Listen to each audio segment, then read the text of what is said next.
রাতের আকাশে সিংহের মুখ, আর সেই মুখ থেকে খসে পড়বে রাশি রাশি আলোক রশ্মি। এখন প্রশ্ন, এই আলোক রশ্মিগুলি কি? এটা কি সৌরজগতের নতুন কোনো খেলা, নাকি এলিয়ানদের কারসাজি? কি বলছেন বিজ্ঞানীরা? হঠাৎ করে কেন আকাশ থেকে ঝরে পড়বে আলোক রশ্মি? এই আলোক রশ্মি কি ভিনগ্রহীদের পাঠানো কোনো বার্তা? এই সব কিছুই জানতে পারবেন এই ভিডিওতে, তাই অবশ্যই সঙ্গে থাকুন এবং পুরো ভিডিওটি দেখুন।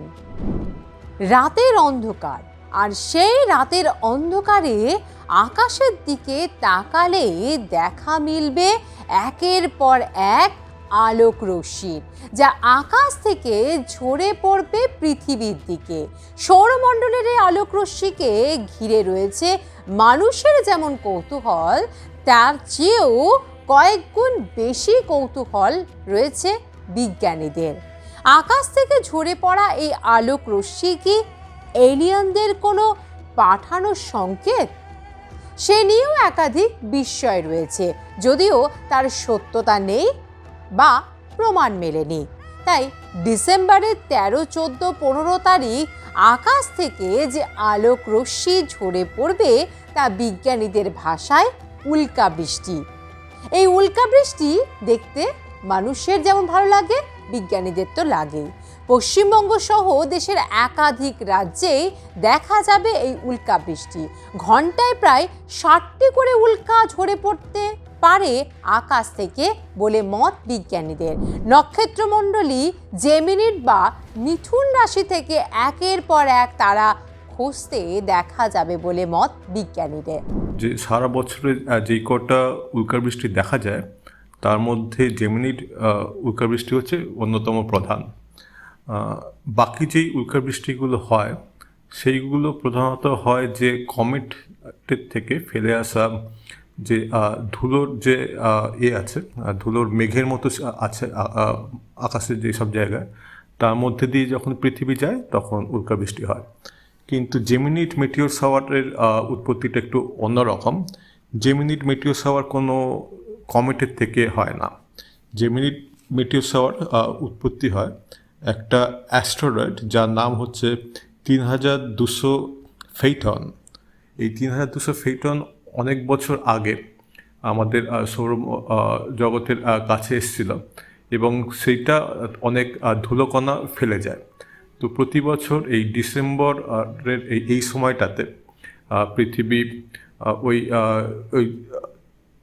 3200 ফেটনের যে ধূলিকণা ফেলে গেছে সেটা, যেটা একটা মেঘের মতো তৈরি করেছে, সেই মেঘের মধ্যে দিয়ে প্রতি বছর এই সময়টাতে পৃথিবী যায় এবং তার জন্যে সেই ধূলিকণাগুলো গ্র্যাভিটেশনের জন্য পৃথিবীর বায়ুমণ্ডলে প্রবেশ করে এবং উল্কার বৃষ্টির মতো দেখা যায়। এবং এই উল্কা বৃষ্টি হচ্ছে খুবই ব্রাইট। এখন প্রশ্ন, কিভাবে রাতের আকাশে দেখা মিলবে এই উল্কা বৃষ্টির? কিভাবে মানুষ খালি চোখে দেখতে পাবেন এই উল্কা বৃষ্টি? আকাশের ঠিক কোন দিকে তাকালে দেখা মিলবে এই উল্কা বৃষ্টির? এ নিয়েও বিজ্ঞানীদের মতামত শোনাবো। এই উল্কা বৃষ্টি দেখার আদর্শ সময় হচ্ছে যে রাত 12টা থেকে 4টে।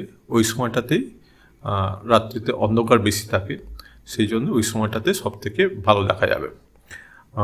কিন্তু মনে রাখতে হবে যে শহরগুলোতে, বিশেষত কলকাতাতে যেহেতু আলো বেশি তো এবং ধুলো এবং অন্যান্য পলিউশন বেশি, তো সেই জন্যে আলোতে কিন্তু এটা ভালো দেখা যাবে না রাত্রিবেলাতেও। তো সেই জন্যে উল্কার বৃষ্টি দেখার জন্য আদর্শ জায়গা হচ্ছে যে আপনি যদি একটা অন্ধকার কোনো একটা জায়গা খুঁজে নেন, সেটা শহর থেকে একটু দূরে হলে ভালো, বা শহরের মধ্যেই কোনো অন্ধকার জায়গা, তাহলে আপনার উল্কাকে দেখতে পাওয়ার জন্য ভালো। তো এবার আপনি এই উল্কাগুলো খুঁজে পাবেন কি করে? রাত্রিবেলা আপনি জুপিটার বা বৃহস্পতিকে আকাশে খুঁজে বার করার চেষ্টা করবেন। জুপিটারের কাছাকাছি থাকবে যে আপনার জেমিনি রাশি। এবার জেমিনি রাশির মধ্যে একটা ব্রাইট তারা হচ্ছে ক্যাস্টর। এবার এই ক্যাস্টরের কাছ থেকেই এই উল্কাগুলো বেরিয়ে আসবে। আপনি যদি উল্কা দেখার জন্য সিরিয়াস হন তাহলে একটু ধৈর্য ধরে আপনি যদি বেশ অন্তত 1 ঘন্টা অন্ধকারে থাকেন, তাহলে আপনার চোখ সয়ে যাবে যে অন্ধকারে দেখার জন্য। তাহলে আপনি ফেইন্ট উল্কাগুলো খুব ভালো দেখতে পাবেন। এবং এই 1 ঘন্টা আপনি যদি মোবাইল ব্যবহার না করেন, মোবাইল বা কোনো লাইটের দিকে আলোর দিকে না তাকান, তো তাহলে আপনার চোখ আরও বেশি ইকুইপড হয়ে যাবে যে এই উল্কাগুলো বা ফেইন্ট তারাকে দেখার জন্য। তো সেই জন্য আপনি প্রথমে আপনি একটা অন্ধকার জায়গাতে চলে যান এবং সেইখানে আপনি জুপিটারের কাছে জেমিনি রাশির দিকে আপনাকে দেখতে হবে। এবং আপনি যদি অন্ধকারে বেশ খানিকক্ষণ আপনার চোখটাকে সইয়ে নেন, তাহলে আপনি উল্কাবৃষ্টি দেখতে পাবেন। তবে জেমিনিডের কণা তুলনামূলকভাবে ছোট হওয়ায় তাড়াতাড়ি পুড়ে ছাই হয়ে যেতে পারে এই উল্কাগুলি বলে মত বিজ্ঞানীদের।